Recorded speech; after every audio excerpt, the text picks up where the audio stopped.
The gunshot echoed through Jae-min Kwan's memory as he walked through Harbor City Central Park, though no weapon had been drawn in years.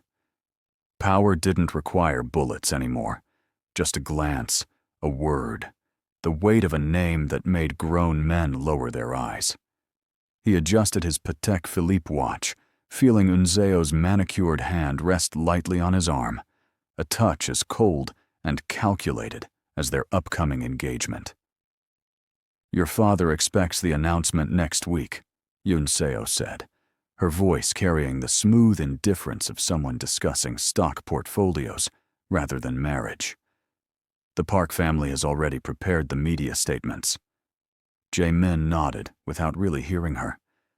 This was how empires were maintained, through strategic alliances, political marriages, bloodlines that secured territories from Harbor City's waterfront to its financial district.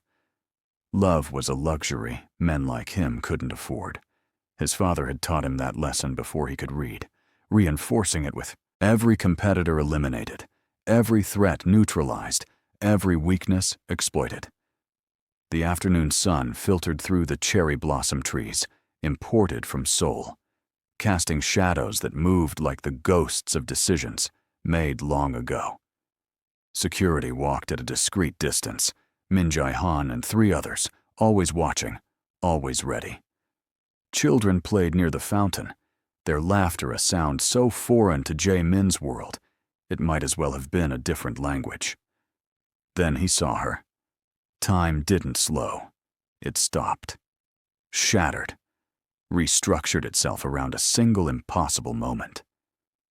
Naomi Brooks stood 30 yards away, pushing a double stroller, her natural hair caught in the spring breeze, wearing jeans and a food-stained hoodie that read Twin Flame Kitchen across the back. She was thinner than he remembered, harder in the eyes, but still devastatingly beautiful in a way that made his carefully constructed world feel like scaffolding around emptiness. But it wasn't Naomi that made his heart stop.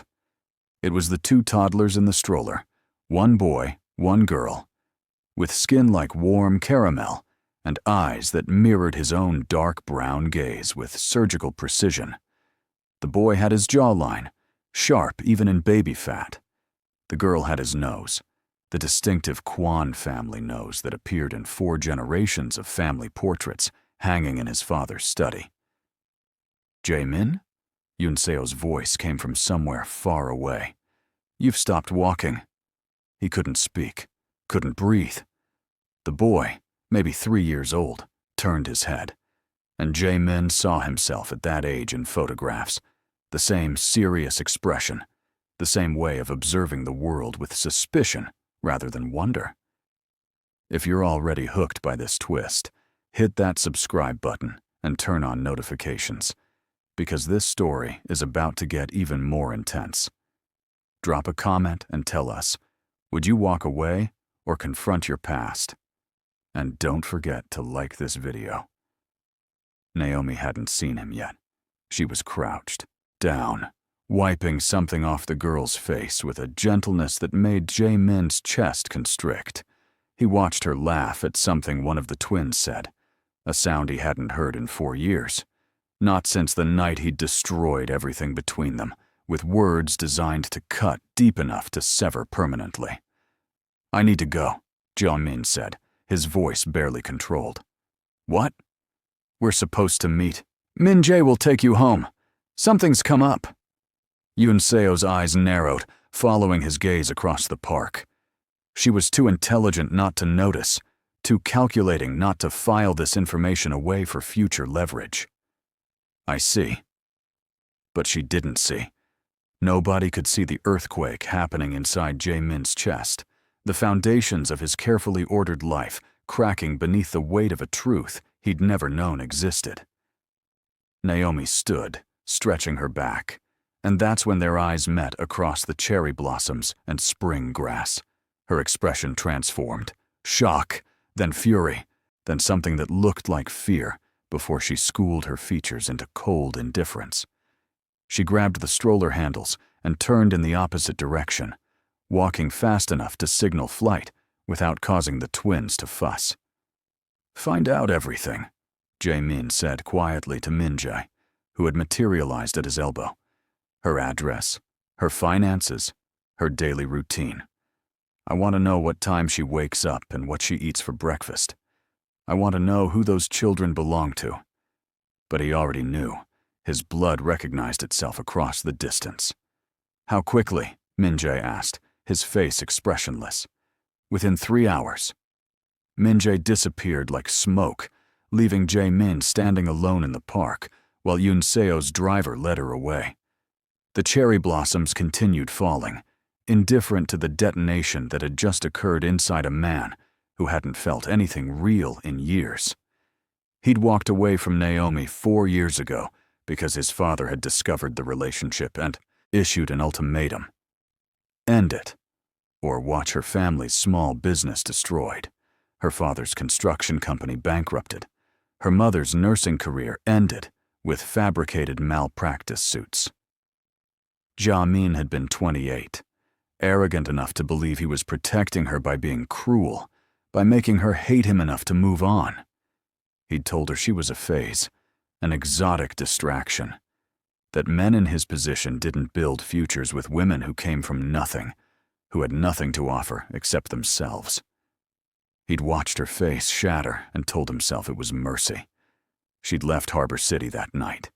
He'd made sure of it, paid for the bus ticket himself through intermediaries, watched from a distance as she boarded, convinced he'd saved her from a life that would have eventually destroyed her anyway. But she'd come back, and she'd brought pieces of him with her. 3 hours later, Jae-min sat in his study at Kwan Ridge Estate, staring at the dossier Min-jae had compiled with characteristic efficiency. The folder was thin, which somehow made it worse. Naomi Brooks, age 27, returned to Harbor City 8 months ago, operates Twin Flame Kitchen, a food cart specializing in Korean soul fusion cuisine near the University District. Revenue? Inconsistent. Debt? Substantial. Current status: 3 months behind on rent for a 1-bedroom apartment in Harbor City's South End. Eviction notice filed. Child welfare inquiry opened last month regarding housing instability. Children: Micah Brooks and Maya Brooks, age 3 years and 2 months. No father listed on birth certificates. Enrolled in community daycare using subsidized slots. Medical records current. No other family support visible. The photographs Min-jae had included made Jae-min's hands shake, a physical reaction he hadn't experienced since childhood. Micah standing serious and watchful beside Naomi's food cart. Maya laughing with her head thrown back, pure joy captured in pixels. Both of them wearing second-hand clothes that had been carefully mended. His children. The words felt impossible. He'd built an empire on certainty, on control, on knowing every variable and manipulating every outcome. But this variable had existed for 3 years without his knowledge, growing in Naomi's body while he'd attended strategy meetings and eliminated rivals and built wealth that meant nothing if it couldn't protect the people who mattered. "What do you want me to do?" Min-jae asked from his position by the door. "The eviction." "Stop it." "Anonymously? Does it matter?" Min-jae's expression flickered with something that might have been disapproval in anyone else. It might to her.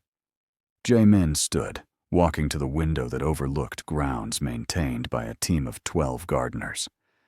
Beyond the estate walls, Harbor City sprawled toward the ocean, a kingdom he controlled through fear and strategic violence and carefully cultivated relationships with people who mistook his civility for weakness until it was too late. None of it meant anything.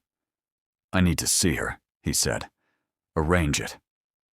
"She won't agree to a meeting." "Then I'll go to her." The food cart sat on the corner of University Avenue and 3rd Street, a converted trailer painted bright yellow with Twin Flame Kitchen in hand-painted letters that showed real artistic talent. The menu board advertised kimchi mac and cheese, bulgogi collard greens, Korean fried chicken with comeback sauce. The smell alone made Jae-min's stomach respond, reminding him he hadn't eaten anything since breakfast. Naomi stood behind the service window, her hair pulled back in a wrap, moving with the efficient grace of someone who'd learned to work, fast, and alone. She was taking an order from a college student, smiling in a way that didn't reach her eyes, when Jae-min stepped into her line of sight. Her smile died. "I'm sorry," she told the student, her voice tight. "We're closing early today." "But we're closed." The student looked between them, sensing the tension, and retreated quickly. Naomi pulled down the service window with enough force to make the entire cart shake. Jae-min waited. She emerged from the cart's side door 5 minutes later, arms crossed, every line of her body radiating fury contained by sheer force of will. "You have 60 seconds before I call the police," she said. "Are they mine?" 55 seconds. "Naomi, you don't get to say my name." Her voice cracked, raw with emotion quickly suppressed. "You don't get to show up here and pretend you have any right to ask me anything. I saw them. I saw their faces. So what? You think DNA gives you ownership? You think biology erases 4 years of nothing?" She stepped closer, and he could see the exhaustion in her face, the kind that came from carrying weight alone for too long. "I was pregnant when you told me I was just a phase, when you called me an exotic distraction, when you made it very clear that women like me don't belong in worlds like yours." The words landed like physical blows. He'd forgotten the exact phrasing, but apparently she'd memorized every syllable. "I didn't know, because I didn't tell you." Her voice rose before she caught herself, glancing around to make sure no one was listening. "I found out 2 weeks after you destroyed me, after you made me feel like garbage, forever thinking I mattered to you. What did you expect me to do? Come crawling back so you could reject my children the same way you rejected me? I would never. You already did." Tears filled her eyes, but she blinked them back with visible effort. "You rejected them before they existed. You made your position on us very clear." Jae-min felt something break inside his chest, some final defense he'd maintained against the reality of what he'd done. "I was trying to protect you." "From what?" "From my world, from my family, from becoming a target for everyone who wants to hurt me." Naomi laughed, bitter and broken. "Well, congratulations. You protected me straight into sleeping in my car last winter, when I couldn't afford both rent and daycare. You protected me into skipping meals so my babies could eat. You protected me into lying awake every night, terrified that child services would take them away because I can't provide the stability they deserve." Each sentence felt like a knife between his ribs. "Let me help." "No. They're my children. They're my children." She stepped even closer, her voice dropping to something dangerous. "I carried them. I birthed them. I raised them alone while you were doing whatever it is crime lords do. You don't get to claim them now just because your conscience suddenly woke up. I didn't know they existed. That doesn't erase the fact that you made it very clear you never wanted them to." Jae-min had negotiated with terrorists, stared down syndicate rivals, ordered actions that ended lives without losing sleep. But standing in front of Naomi, facing the consequences of his own cruelty, he had no weapons, no leverage, no control. "What do you want from me?" he asked quietly. "Nothing. I want nothing from you. I've managed without you for 3 years. We'll manage for the next 15. Your landlord filed eviction papers." Her face went carefully blank. "How do you know that?" "Because I know everything. It's what I do." "Then you also know it's none of your business." "It became my business the moment I saw my children in that park." "They're not yours just because you share blood." Naomi's voice broke completely. "You have to earn the right to be their father, and that's not something you can buy, or intimidate, or manipulate into existence." She turned to go back into the cart, but Jae-min caught her wrist, gently, aware that any show of force would prove everything she believed about him. "Please," he said, a word he hadn't used sincerely in a decade. "Just tell me what you need." She looked down at his hand on her wrist, then back at his face. "I need you to let go. I need you to walk away like you did 4 years ago. I need you to stay the hell out of our lives." But her eyes told a different story, a story about exhaustion and fear and the desperate hope she was trying so hard to kill before it could hurt her again. This story is reaching its most emotional peak. If you're feeling this mother's pain and this man's regret, show some love by hitting that like button and dropping a comment. Tell us, does he deserve a second chance? And if you're not subscribed yet, what are you waiting for? Subscribe now. Jae-min let go of her wrist, but didn't step back. "I'll stay out of your life, but I can't watch my children suffer when I have the means to help. We're not suffering. You're 3 months behind on rent. The social worker's report says your apartment has mold in the bathroom and a broken heater. Micah had bronchitis last month because of it." Naomi's expression crumbled. "You investigated us. I had to know. You had to control." She shook her head, disgusted. "You can't even help without violating boundaries. This is exactly why I never told you. This is exactly who you are." She disappeared into the cart and didn't come back out, even when he waited for 30 minutes in the failing light of evening. Eventually, Min-jae appeared at his elbow. "The eviction has been stopped," Min-jae said quietly. "Anonymous payment made to the landlord. 6 months' rent, plus repairs. She'll know it was me. Probably. But at least her children will sleep somewhere warm tonight."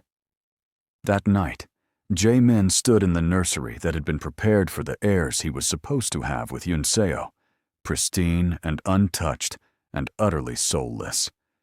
He tried to imagine Micah and Maya in this space, tried to picture bedtime routines and toy-scattered floors and the chaos that apparently came with children. He couldn't. His phone buzzed with a text from an unknown number. "I know what you did. I'll pay you back every cent. Stay away from us." He saved the number. Didn't reply. Understood that some distances couldn't be closed with money or power or good intentions.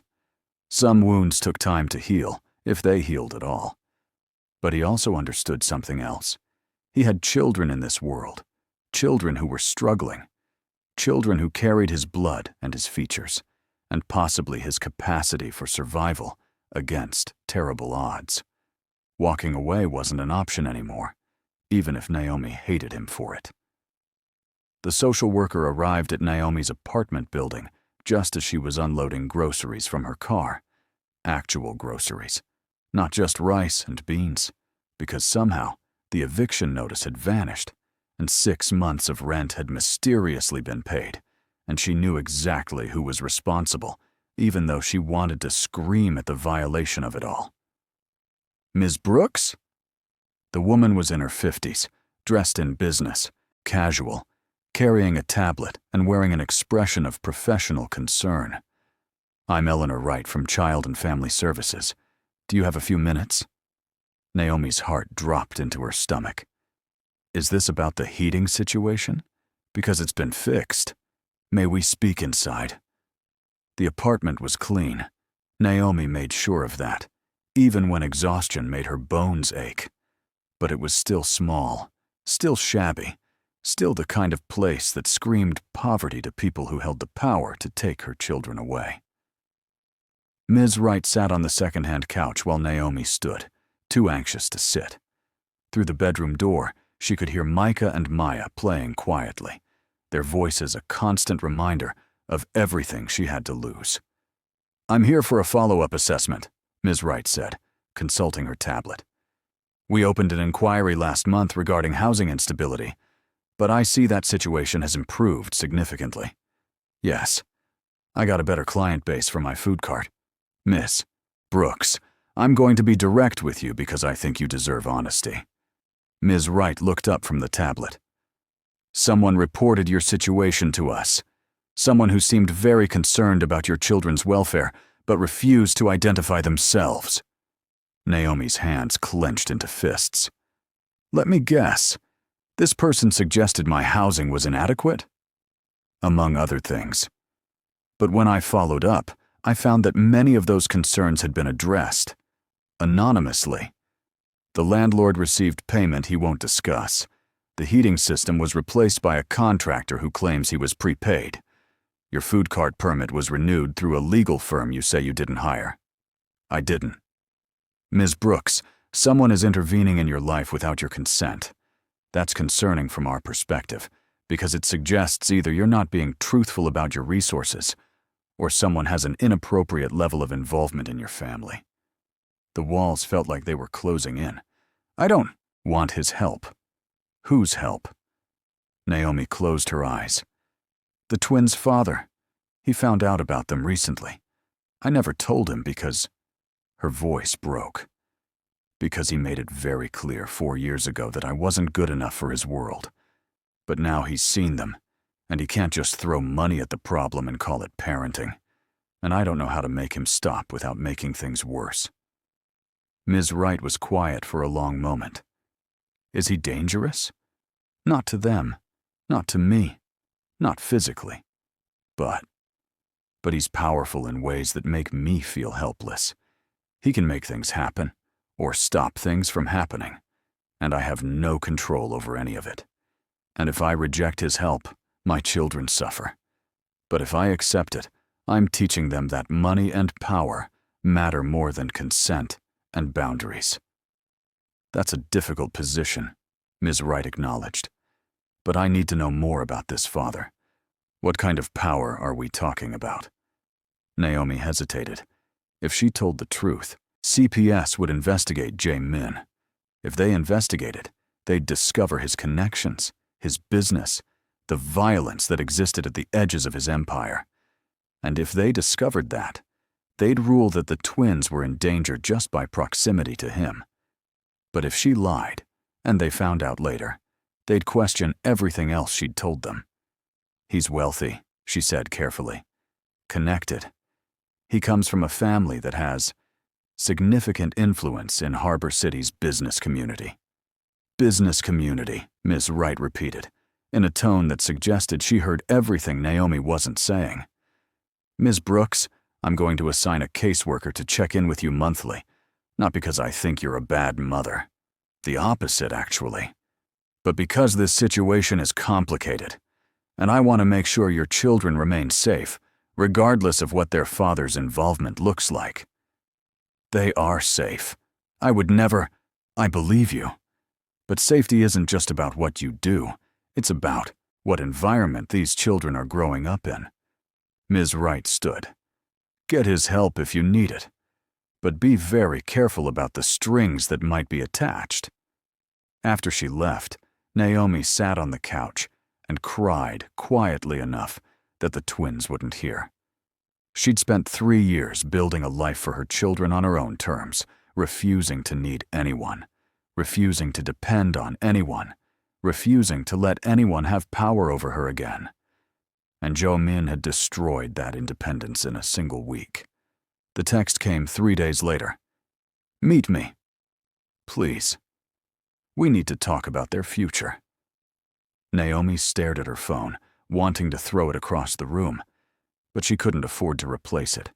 And that reality encapsulated everything wrong with her situation. She was trapped by her own limitations, while Jae-min operated without any. She texted back, "Where?" His response was immediate. "My estate. Min-jae will pick you up." "No. Somewhere public." A pause then. "The park? Tomorrow at noon. Bring them." Naomi's heart clenched. "Why?" "Because I need to meet my children. And you know I have the right to ask." She did know, hated it, but knew it. The next day, Naomi dressed Micah and Maya in their best clothes, which still meant secondhand but clean and carefully pressed, and took the bus to Central Park. Her hand shook the entire ride, and she couldn't tell if it was from anger or fear or the terrible hope she was trying so hard to suppress. Jae-min was already there, sitting on a bench away from the crowds, wearing jeans and a simple black sweater instead of his usual suit. He looked younger like this, more like the man she'd fallen in love with 4 years ago, before she'd learned who he really was. He stood when he saw them approaching, and the expression on his face when he looked at Micah and Maya made Naomi's throat tighten. She'd seen that look before, stunned wonder mixed with fear, but never directed at anyone except her in those brief months when they'd been happy. "Hi," he said awkwardly, crouching down to the twins' level. "I'm a friend of your mom's." Maya studied him with the fearless curiosity she applied to everything. "You look like Micah."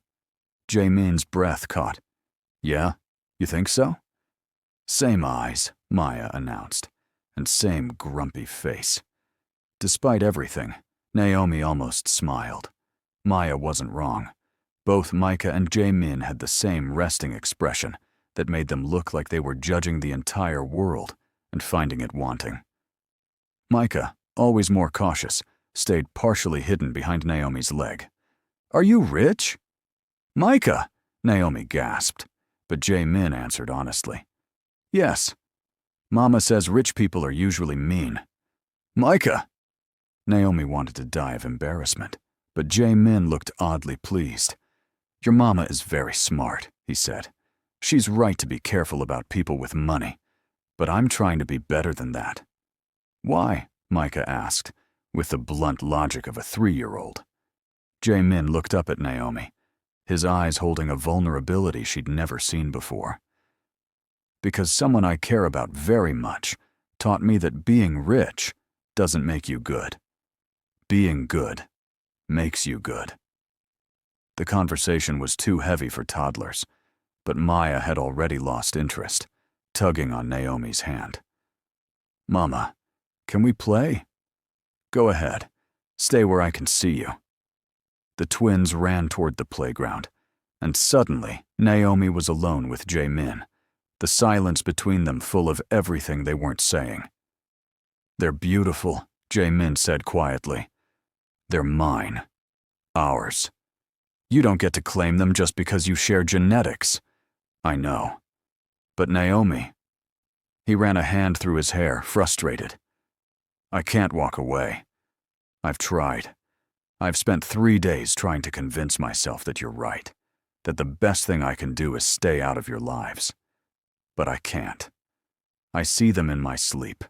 I see all the things they need that I could provide. I see you struggling when I have resources that could control us," Naomi finished. "That's what your resources do, Jae-min. They control. They obligate. They trap. Or they help. They protect. They provide stability. At what cost?"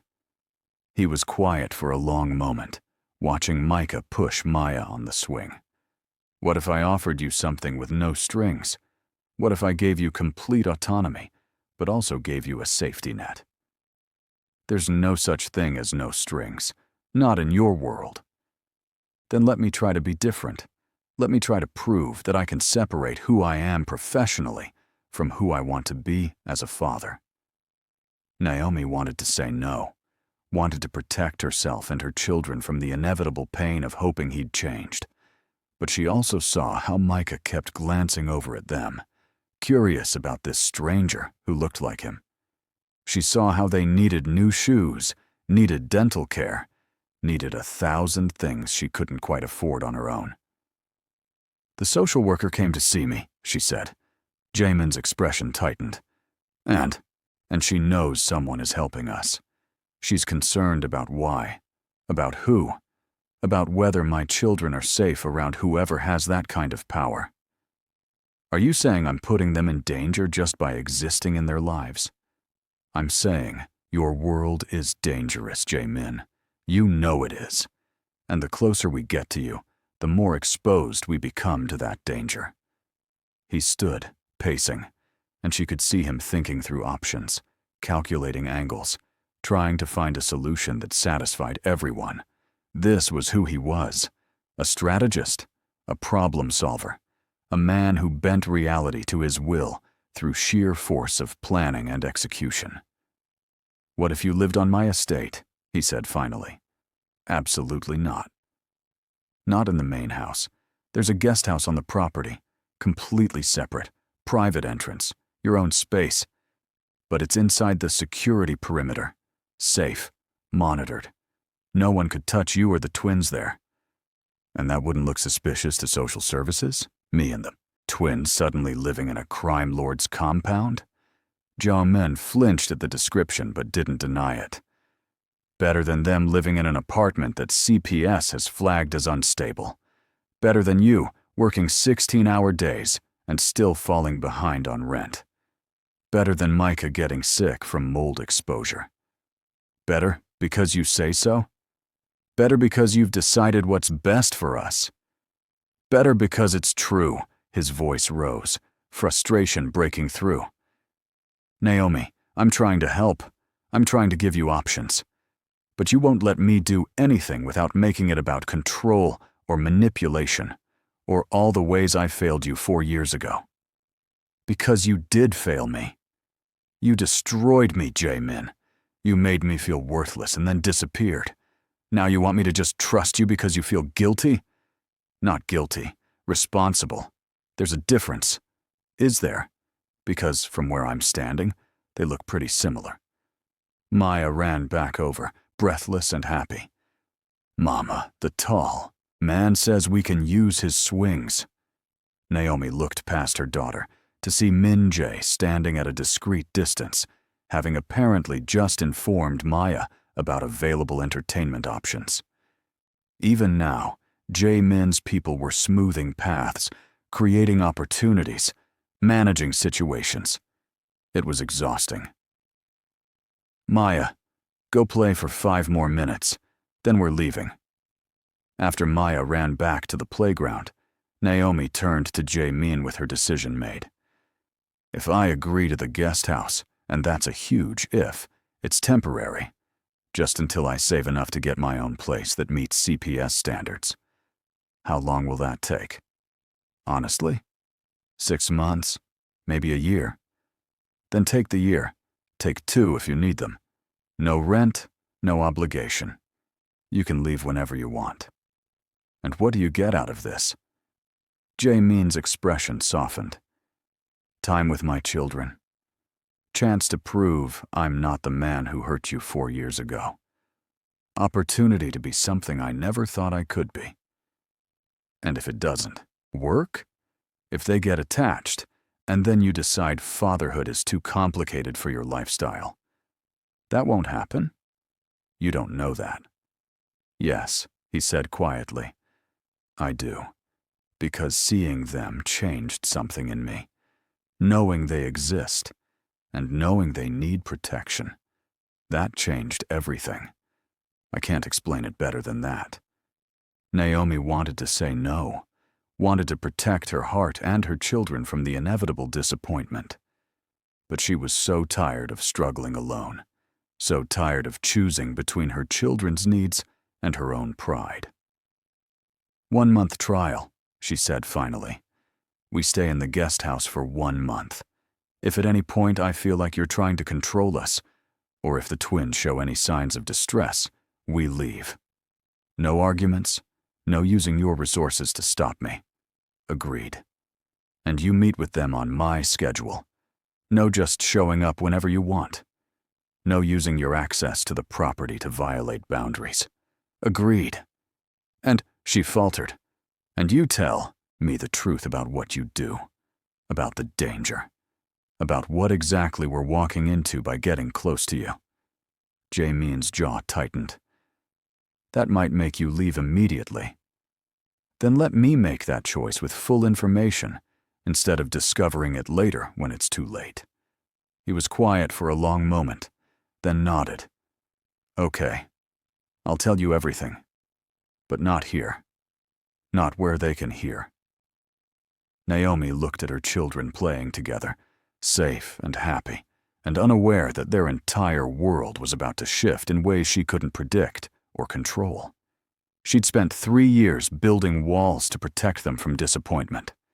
Now, she was about to let those walls crumble for a man who'd already broken her once. She must be insane. This is getting intense. If you're on the edge of your seat wondering what happens next, smash that like button and drop a comment telling us if you think this is a good decision or a disaster waiting to happen. And if you're not already subscribed, hit that button now so you don't miss what comes next. The guest house at Quan Ridge Estate was nicer than any place Naomi had ever lived. 2 bedrooms, modern kitchen, hardwood floors, windows that overlooked gardens maintained with military precision. The twins ran through the space with shrieks of joy, delighted by the novelty of having separate rooms and a bathroom that didn't smell like mold. "There's a panic button in every room," Minjae explained, showing Naomi the small red buttons mounted discreetly near light switches.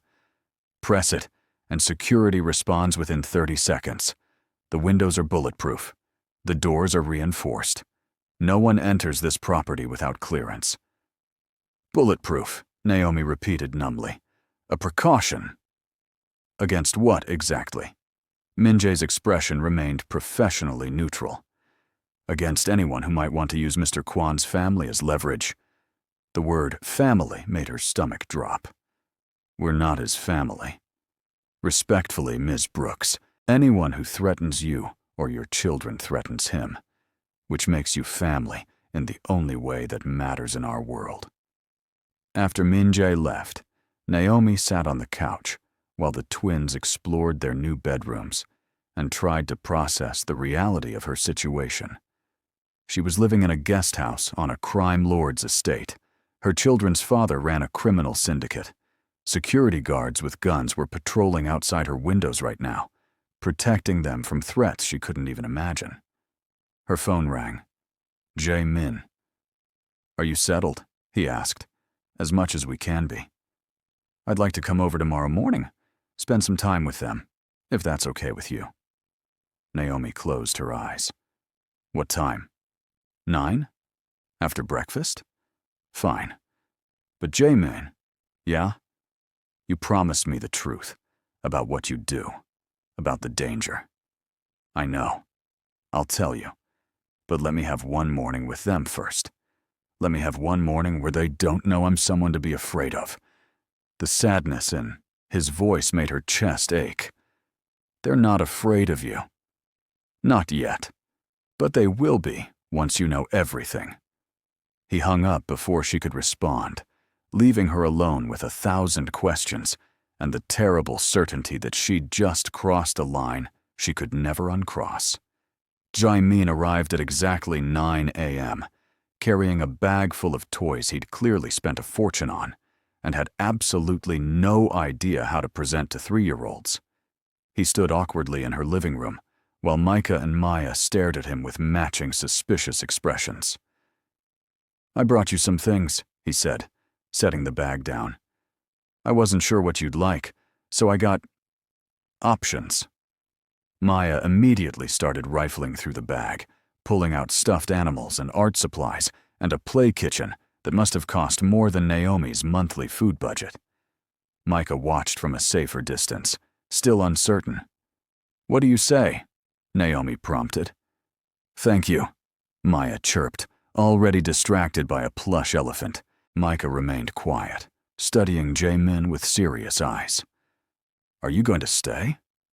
The question, so innocent, so loaded, made everyone freeze. "For a while," Jae-min said carefully, "if that's okay with you. Mama says people always leave." "Micah!" Naomi gasped, horrified. But Jae-min crouched down to Micah's level. "Your mama is right to be careful about people's promises. A lot of people do leave, but I'm going to try really hard to stay. That's all I can promise, that I'll try." Micah considered this, then nodded slowly. "Okay. But if you leave, Maya will be sad. She likes everyone. What about you?" "I don't like everyone. I'm smart." Despite everything, Jae-min smiled. "Yeah, I can tell. You definitely got your mama's intelligence. And your grumpy face, Maya added helpfully, looking up from her toys. The morning passed in an awkward dance of J-men trying to figure out how to interact with children, while Naomi tried not to interfere too much. He played with them on the floor, read them books with accents that made them giggle, and listened with complete focus when Maya explained the complex social dynamics of her daycare class. He was terrible at it. Too formal, too uncertain, too clearly out of his element. But he tried. And somehow, that mattered more than competence. At lunchtime, Naomi made sandwiches, while Jae-min helped the twins wash their hands. A simple domestic task that looked surreal, performed by a man who probably had people to brush his teeth for him if he wanted. "You're good with them," she said quietly when the twins were occupied eating. "I have no idea what I'm doing." "Nobody does at first. But you're trying. That counts for something." He leaned against the counter, watching Micah carefully cut his sandwich into precise squares, while Maya made a mess. "I want to be part of their lives, Naomi, really part of it. Not just money and security. I want bedtimes and breakfast and scraped knees and all the normal things fathers get. Normal isn't something you can have, not with who you are." "Then I'll change who I am." She stared at him. "You don't mean that." "Don't I? What's the point of all this power if it costs me everything that actually matters?" Before she could respond, her phone rang. Eleanor Wright. Naomi's hands went cold. "I need to take this." She stepped into her bedroom, closing the door. "Ms. Wright. Ms. Brooks, I need to see you this week, preferably tomorrow." "Is something wrong?" "We've received additional information about your living situation, about who owns the property you're staying on." A pause. "Ms. Brooks, you need to understand. If the father of your children is who I think he is, we have serious concerns about the environment those children are in." "They're safe, are they?" "Because from what I'm learning, safety is relative when organized crime is involved." After Naomi hung up, she sat on the edge of her bed and tried to breathe. She'd known this was coming. Had known the moment she agreed to move onto the estate that she was putting her children's custody at risk. But knowing and experiencing were different things. When she came back out, Jae-min took one look at her face and sent the twins to play in their rooms. Then he waited, patient and silent, for her to speak. "CPS wants to meet tomorrow," she said. "They know about you, about what you do." His expression barely changed, but she saw his hands clench. "What did she say?" "That she has concerns about exposing my children to organized crime." "She's not wrong. So what do we do?" Jae-min was quiet for a long moment. "I could make this go away." "Make it go away how?" "You don't want to know." "Yes, I do, because that's exactly what scares me. Your ability to make things go away. Your power to manipulate systems and people and outcomes. That's not protection, Jae-min. That's control. And if I don't exercise that control, they take our children away." "Our children?" Naomi stood, anger flaring. "Now they're our children? When it's convenient for you?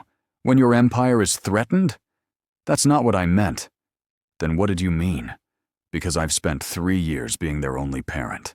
3 years making every decision, every sacrifice, every hard choice.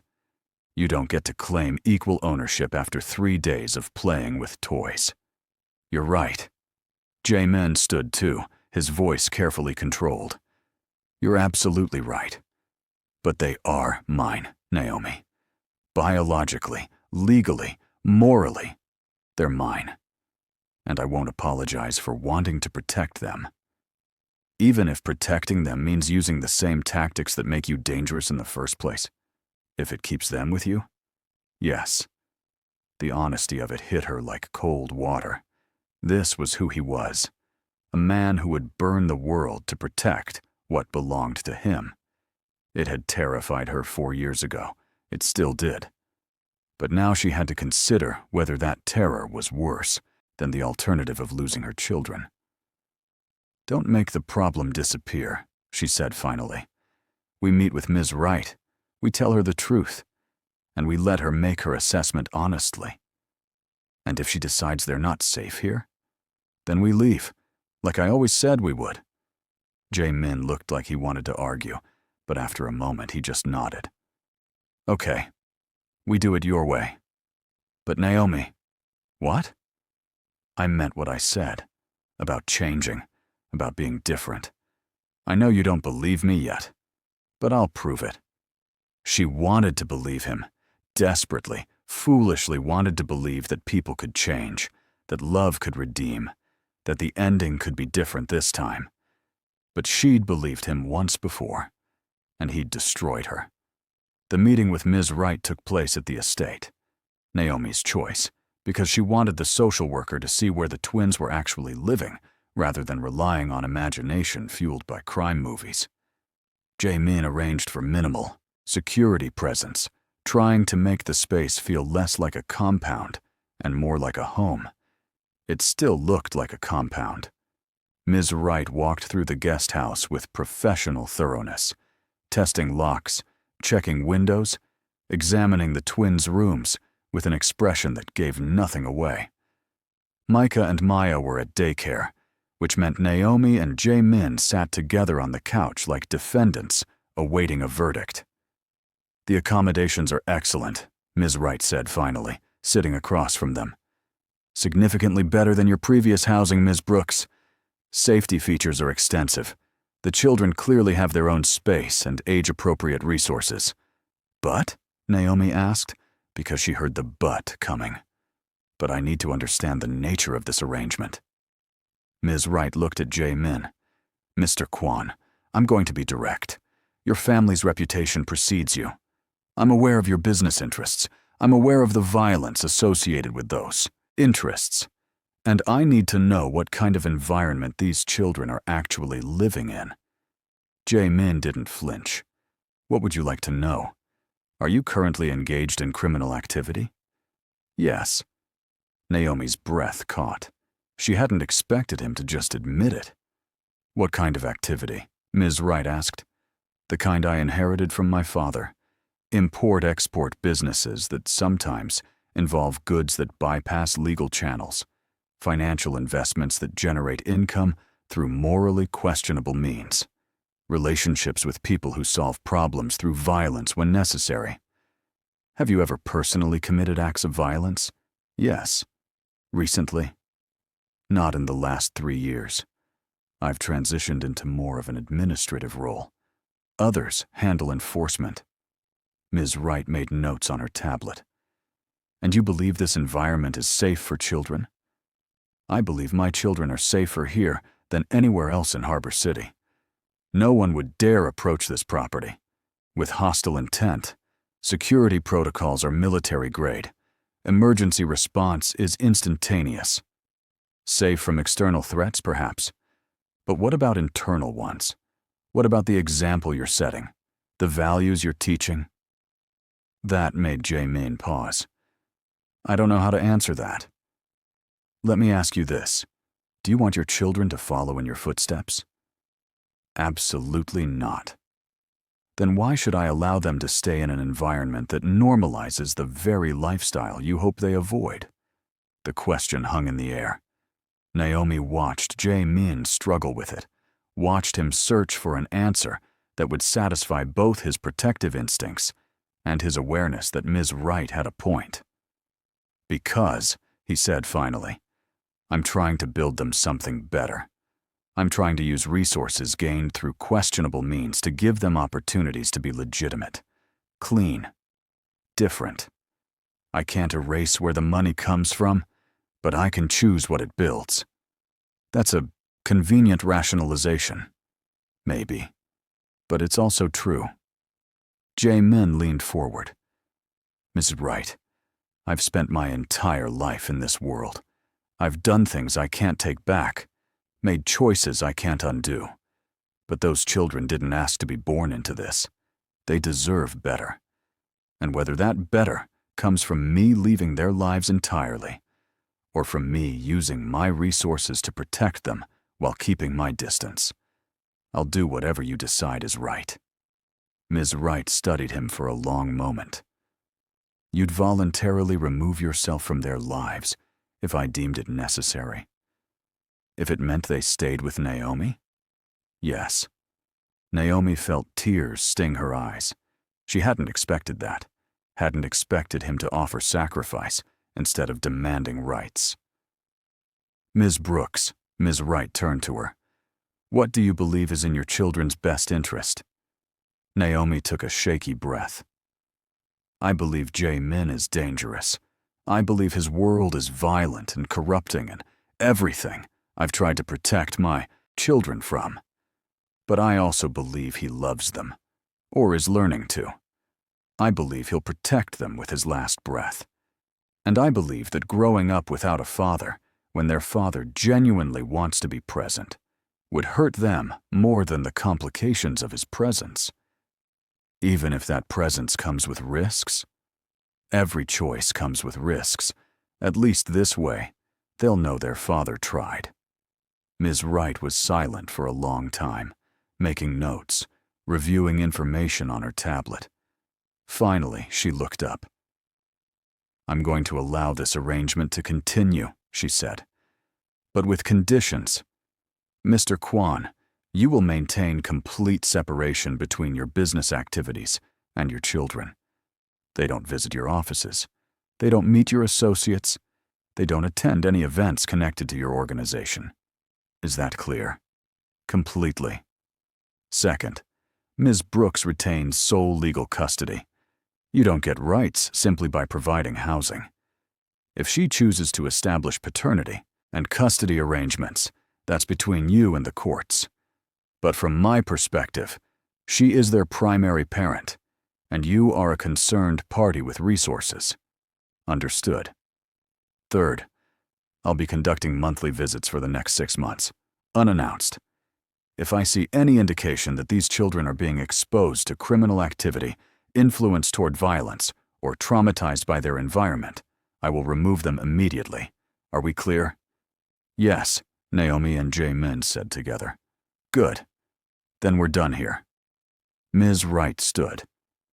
"Ms. Brooks, you've made enormous progress in stabilizing your situation.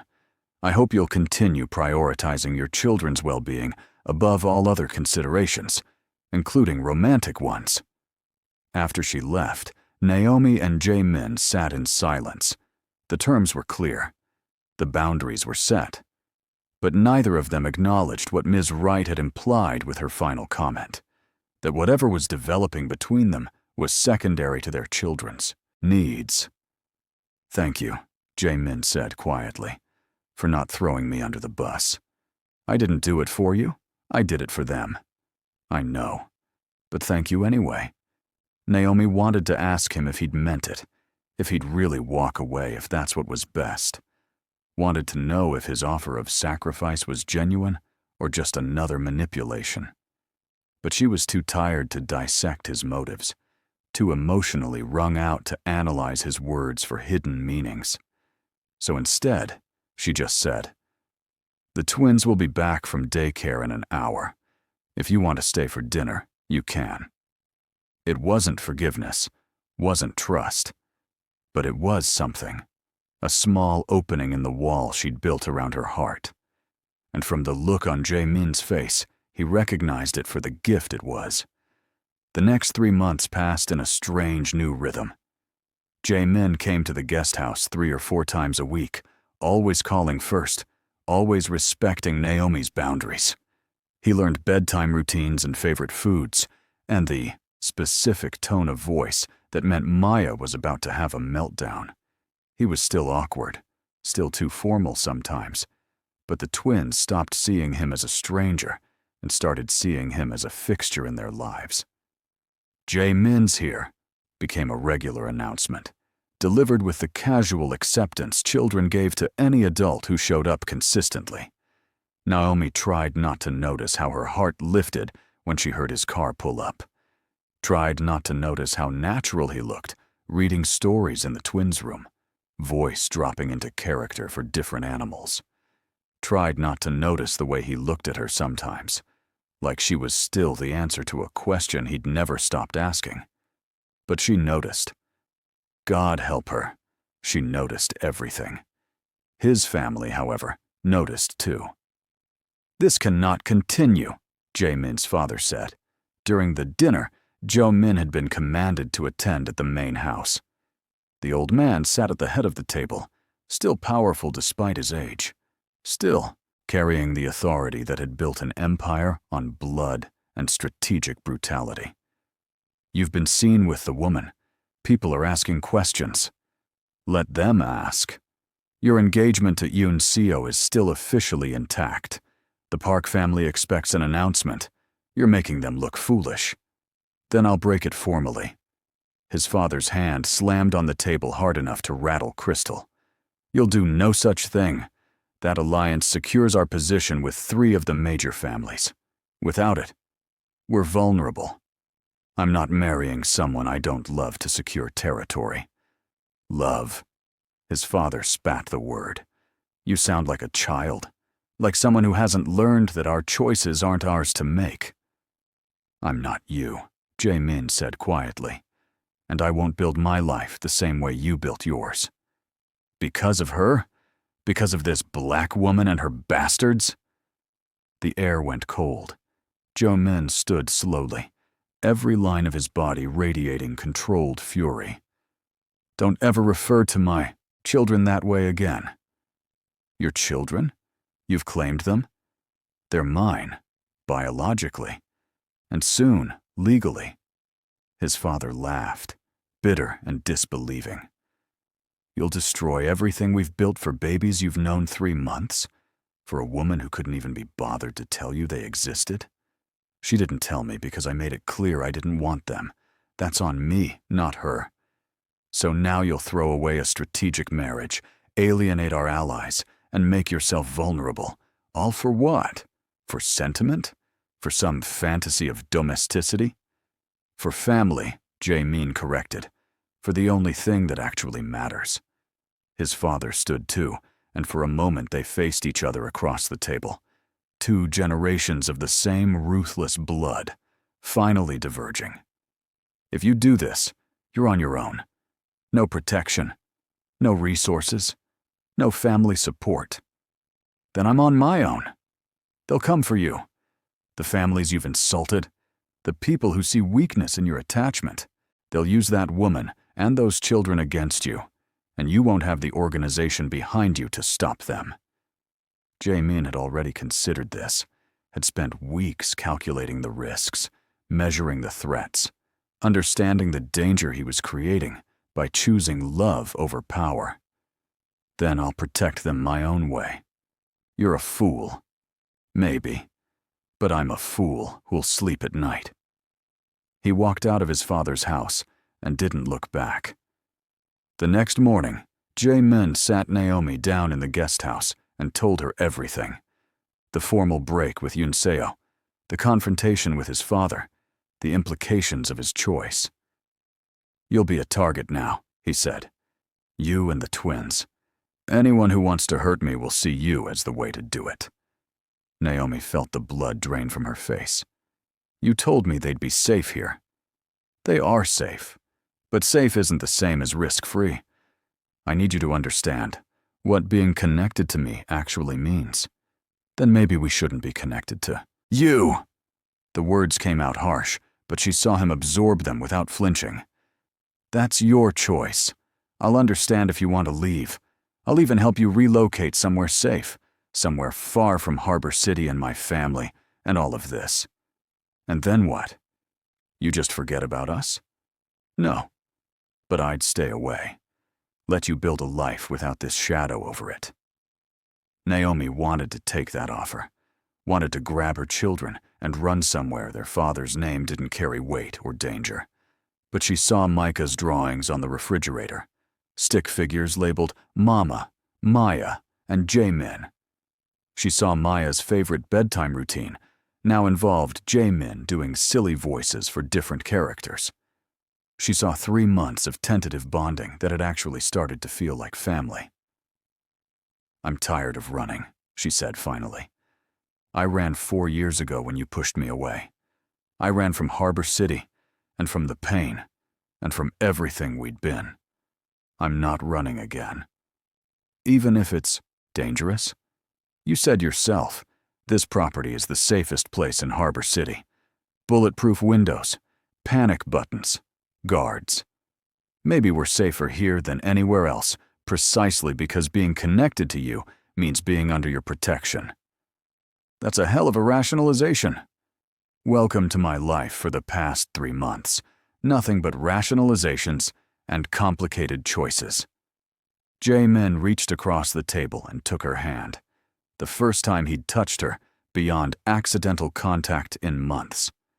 "I'm going to do everything in my power to keep you safe. All of you."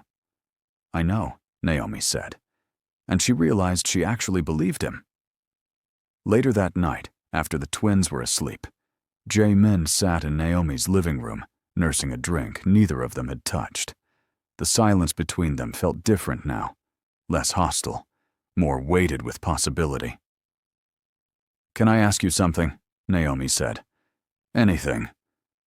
4 years ago, when you pushed me away, was any of it real? What we had?" Jae-min set down his glass and looked at her with an honesty that made her chest ache. "All of it was real. Every moment, every feeling, every time I told you that you mattered.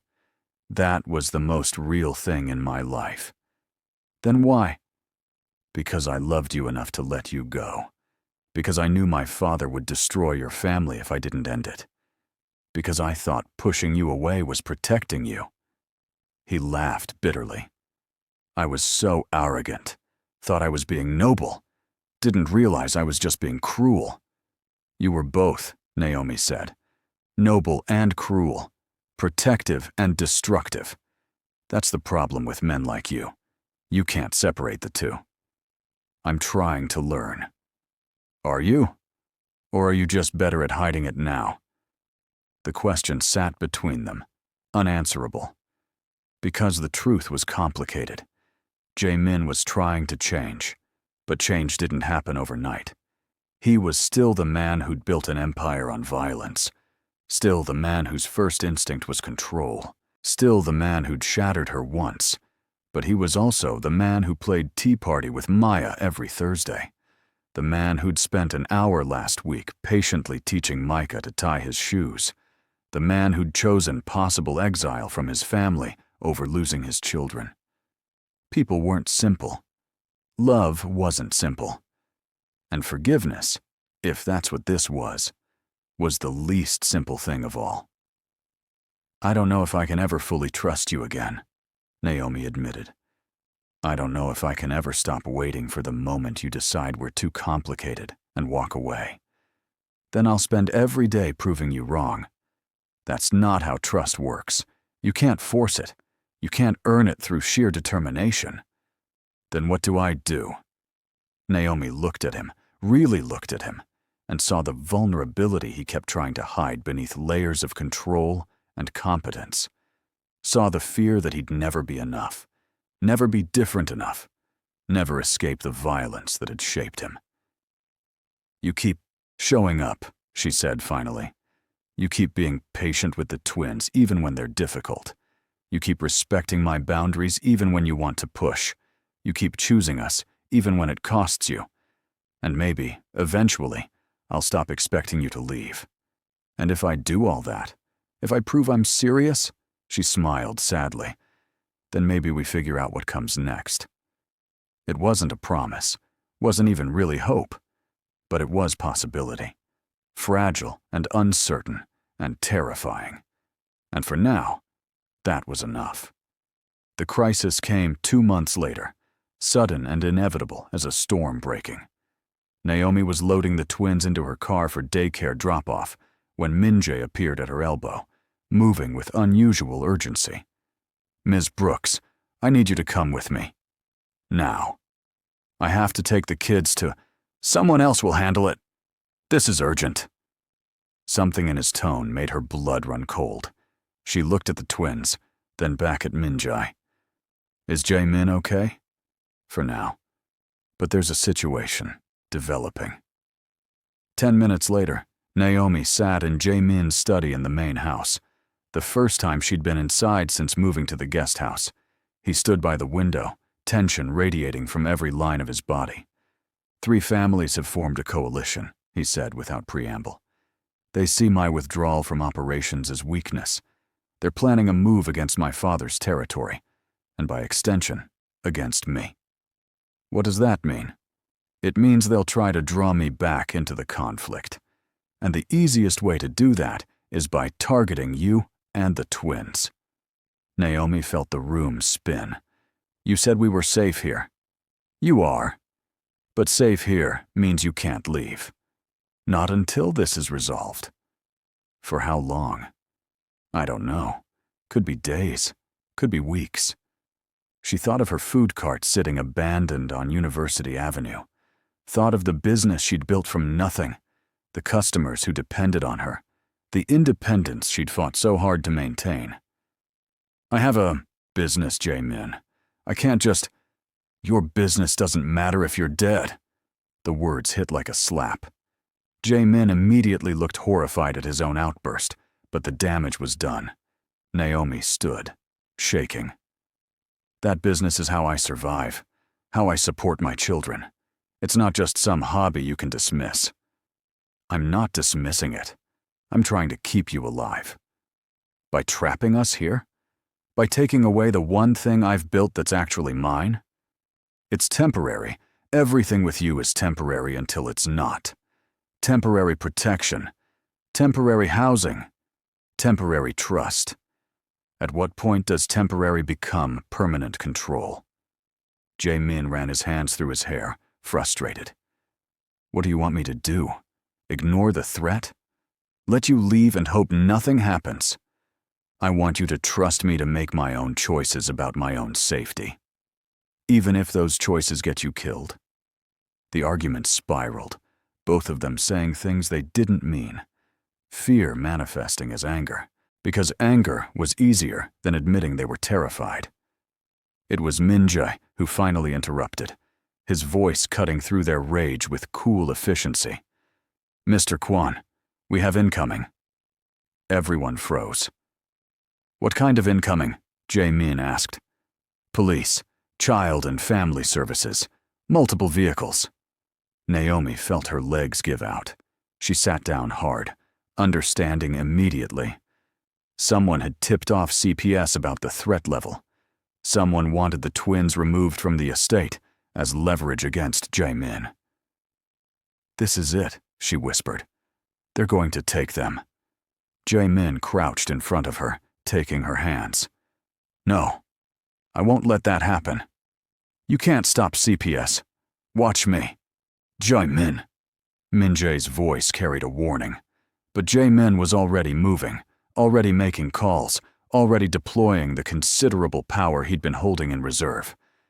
Naomi watched him transform from uncertain father into crime lord in seconds.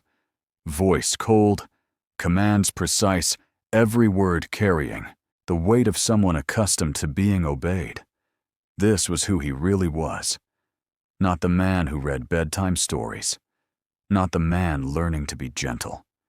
This was Jae-min Kwon, heir to an empire built on fear. And God help her, she needed him to be exactly that right now. Ms. Wright arrived with 2 police officers and another social worker, her expression professionally grave. Ms. Brooks, we've received credible information that your children are in immediate danger due to their proximity to Mr. Kwon's criminal activities. I'm here to remove them to protective custody while we assess the situation. No. Naomi stood on shaking legs. They're safe here. This is the safest place they could possibly be.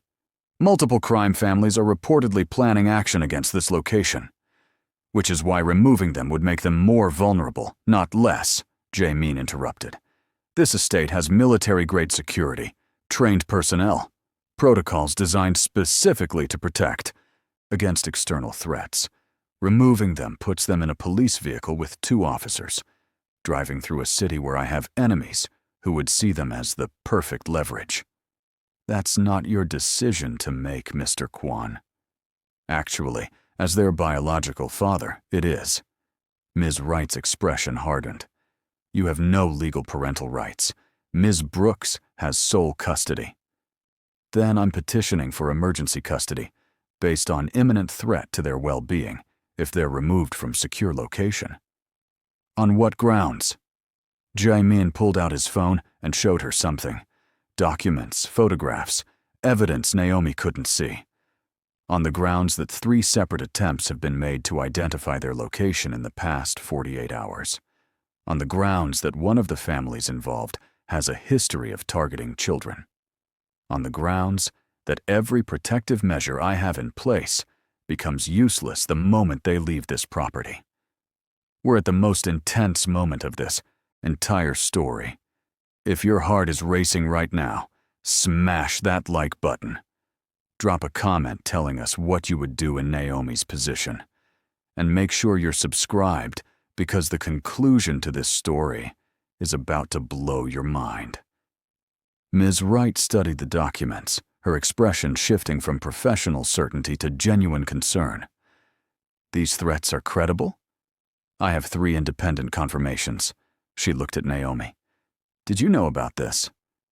I just found out 30 minutes ago. And you want to stay here, despite the danger?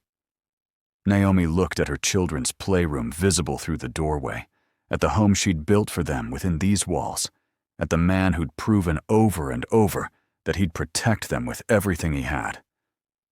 I want them safe, she said. And right now, the safest place for them is here, with their father. The words, their father, made Jae-min's expression crack for just a moment before he controlled it. Ms. Wright was quiet for a long time. Then she turned to the police officers. We'll conduct a safety assessment. If the security measures are as comprehensive as claimed, we'll table the removal order, pending threat resolution.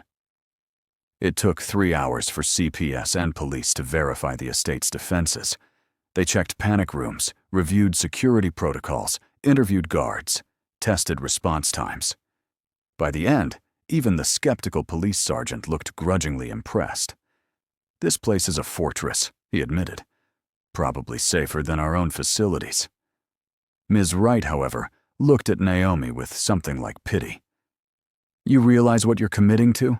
Staying in this fortress until the threat passes? Living under siege? It's not living under siege if it's keeping my children alive. And when the next threat comes, and the one after that, will you spend their entire childhood locked behind walls, protected by men with guns, isolated from normal life? The question cut deep because it was exactly what Naomi had been afraid of since the beginning.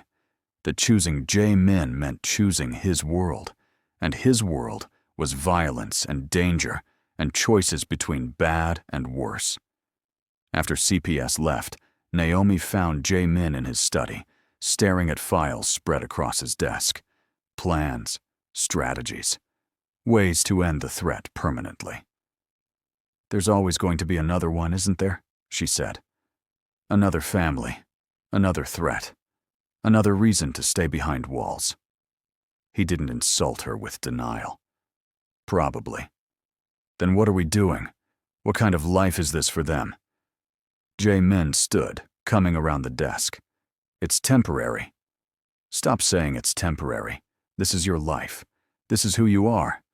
And as long as we're connected to you, it's our life too. Then what do you want me to do? His voice rose with frustration. Walk away? Disappear? Let you and the twins live normally while I just, what? Cease to exist? I want you to choose, Naomi shouted. I want you to decide what matters. More? Your empire or your children? Your power or your family? Because you can't have both. Not really. Not without putting us in danger every single day. You think I haven't thought about that? You think I don't lie awake every night weighing those choices? Thinking isn't choosing. You're still trying to have everything. Still trying to control every outcome. still trying to protect us while maintaining your position. But you can't. So choose." The silence stretched between them, full of everything that couldn't be taken back. Naomi saw Jae-min processing the ultimatum, saw him calculating options, saw the moment he realized she was right. "If I walk away from the organization," he said slowly, "I lose protection. I lose resources. I become vulnerable. But you also stop being a target. Not immediately. It would take time for that to settle. Years, maybe. And in that time, we'd be exposed. No guards. No safe house. No network to warn us of threats. But eventually, maybe, if I survived long enough, if we all survived long enough." Naomi felt tears sting her eyes. "Then what's the answer? Because I can't keep living like this. I can't keep waiting for the next crisis. I can't raise my children to think this level of fear is normal." Jae-min came closer, stopping just short of touching her. "What if I did it? What if I actually walked away from everything? Turned over my position to my second-in-command? Severed all ties? Took us somewhere far from Harbor City where my name doesn't mean anything? You'd do that? For you? For them?" "Yes." But Naomi heard the hesitation in his voice, saw the way his hands clenched. "Would you resent us? Would you spend the rest of your life regretting what you gave up?" "I don't know," he admitted. "Maybe. But I'd rather live with regret than live without you." It was the most honest thing he'd ever said to her, honest enough to be devastating. Because it wasn't a promise of happiness. It was just a promise of choice. A promise that she mattered more than power. And somehow, that mattered more than any guarantee ever could. "Do it," Naomi whispered. "Walk away. Choose us." The next 3 weeks were the most dangerous and strange of Naomi's life. Jae-min began the careful process of extracting himself from the organization, transferring power, settling debts, making peace with families that had been enemies. Min Jae became the public face of operations, while Jae-min worked behind the scenes to ensure his exit wouldn't destabilize the entire territory and create a power vacuum. Meanwhile, Naomi and the twins lived in the fortress, waiting. "Why can't we go to the park?" Maya asked for the 100th time. "Because it's not safe right now," Naomi said, trying to keep her voice light. "When will it be safe?" "Soon, baby. Soon." But she didn't know if that was true. Jae-min spent every evening with them, increasingly hollow-eyed from the weight of decisions that could cost lives, his own, his children's, people who'd served him for years. He was trying to walk away cleanly, but clean exits didn't exist in his world. "What if they don't let you go?" Naomi asked one night after the twins were asleep.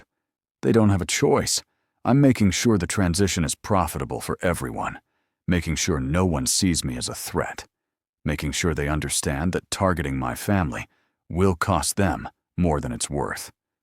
And if someone disagrees with that calculation, then I'll handle it." The cold certainty in his voice reminded her that he wasn't some reformed criminal trying to go straight. He was a dangerous man, choosing to redirect that danger away from the organization and toward protecting his family. She'd chosen this, chosen him. And now she had to live with all the complicated violence that came with that choice. The breakthrough came 5 weeks after the initial threat. Jae-min's father, despite his anger, brokered a final arrangement, a clean break with certain territorial concessions that satisfied the coalition. Jae-min would walk away. His family would remain untouched in exchange for not interfering with future operations. It was as close to peace as anyone in that world ever got. "It's done," Jae-min said, finding Naomi in the garden, where she'd been trying to give the twins some outdoor time within the estate walls.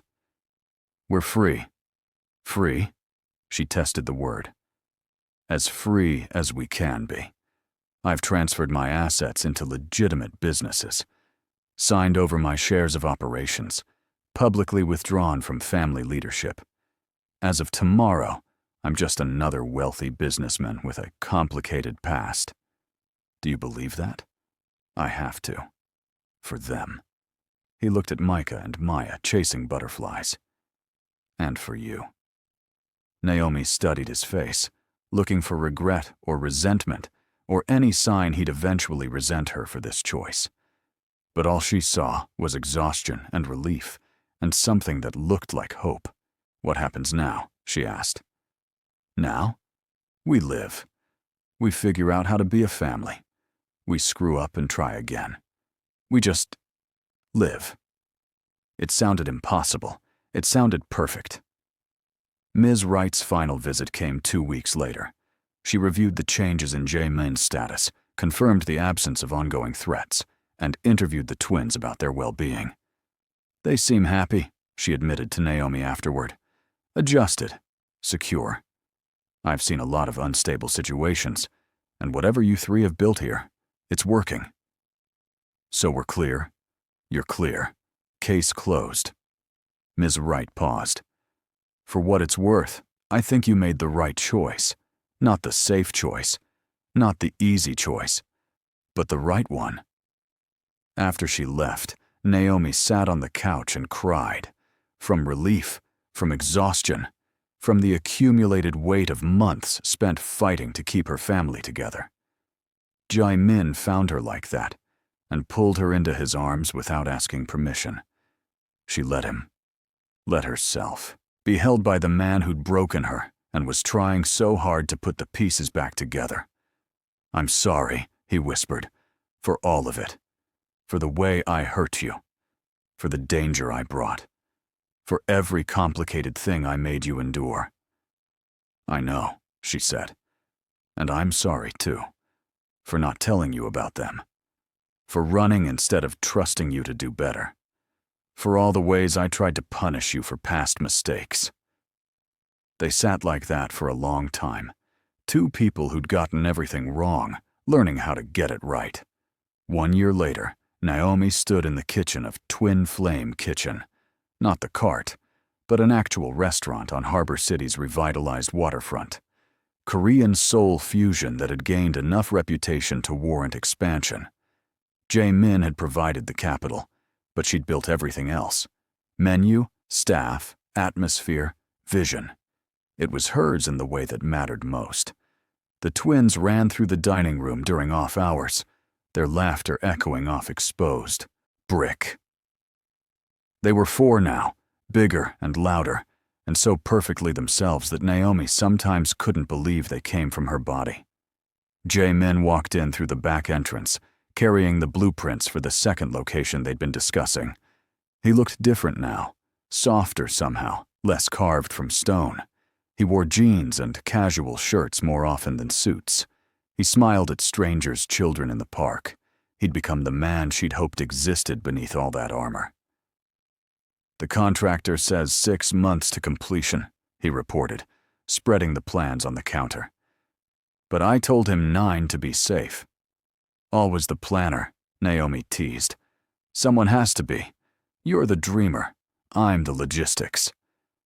It had become their dynamic. Her vision, his execution. Her creativity, his structure. They balanced each other in ways that somehow worked, despite all the reasons they shouldn't. That evening, after the twins were asleep in the house they'd finally bought, together, modest by Jae-min's old standards, mansion by Naomi's, he found her in the garden. I have something for you, he said. She turned, expecting documents or plans or some practical thing. Instead, he held a small velvet box. Jae-min, before you say anything, let me explain. This isn't a transaction. This isn't about obligation or making things official or any of that. This is just me, asking if you want to build the rest of your life with me. All of it. The good and the bad and the complicated. Naomi's hands shook as she opened the box. The ring was beautiful, simple, elegant, nothing ostentatious. Not the kind of ring a crime lord gave his trophy wife. The kind of ring a man gave the woman he loved. Yes, she said, before he could ask properly. Yes, but on one condition. Anything. This time, we choose each other. Not because of the twins. Not because of circumstances. Not because it's convenient or strategic. We choose each other because we want to. Jae-min smiled. Really smiled. The kind that transformed his whole face. We choose each other. He slid the ring on her finger and kissed her, the way he'd kissed her 4 years ago when everything was simple and nothing was complicated. Kissed her the way he should have kissed her the night he pushed her away. Kissed her like a man who'd lost everything and found something better in the wreckage. From inside the house, Naomi heard one of the twins calling for water, heard the ordinary sounds of family life demanding attention, heard the future calling them back from the past. They broke apart, laughing at the timing. Naomi started. We should, Jae-min corrected, taking her hand. Together, they walked back into the house, back to their children, back to the life they'd built from sacrifice and choices and love that had survived every test fate threw at it. The ending wasn't perfect. Nothing ever was. But it was theirs. Messy and real and exactly what they needed. A man who'd lost an empire found a kingdom worth protecting. A woman who'd survived alone learned she was stronger with support. 2 children got the father they deserved and the stability they needed. And in Harbor City's long shadows, they built something bright enough to matter. That's the end of this incredible journey. If this story moved you, hit that like button one more time. Drop a comment telling us what you thought about this redemption arc. Did Jae-min deserve his happy ending? Did Naomi make the right choice? And if you haven't subscribed yet, do it now, so you never miss another story like this. Thank you for watching, and we'll see you in the next one.